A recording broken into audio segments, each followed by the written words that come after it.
Here at KUAM, every day we get asked, when will tax refunds be paid? It's a question Oya Nirarikle is all too familiar with. Yeah, we do get a lot of calls between communications and the Community Affairs Office. We do get quite a number of calls. Tax refunds and the speed of those payments has been at the interest of the people of Guam for the past few years. The governor's director of communications says it's been a priority of Governor Eddie Calvo since taking office in 2011.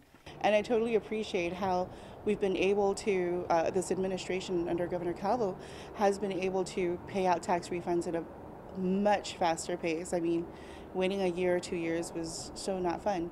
The last payment of refunds was on September 4th, and according to refunds, that was for about $500,000, covering only a portion of refunds filed up to February 16th. Before that, about $2 million was paid out in July. And while it's not necessarily a delay compared to years past, for some, it's not fast enough. There are lower tax collection months than others. And definitely, we have a lot of obligations that we need to pay out.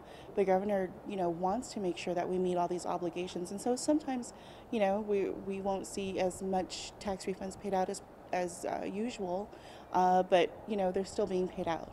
Revenue Tax has paid out $93.8 million so far this fiscal year, accounting for over 32,000 taxpayers.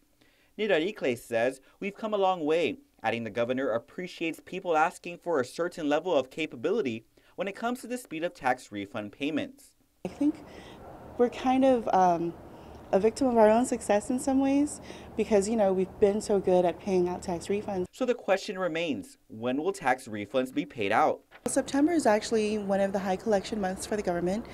We get primarily business-related taxes paid during this month. So we'll be seeing tax refunds come out really soon, definitely before the end of the month. And while no specific date or amount was disclosed, Nirarikle says it will definitely be more than 1 day's worth and anticipates a larger amount than what was last paid out. She adds the use of Section 30 money could also be an option as a resource of payments, as it's been used in the past. In the meantime, less than a month remains until October 15th. This marks the government's deadline to meet the permanent injunction in paying out tax refunds within 6 months from the April 15th filing deadline. We're going to be paying out tax refunds even, without that 6-month court order. But having said that, yes, we'll definitely meet the court ordered requirements. Reporting for Guam's News Network, I'm Ken Quintanilla.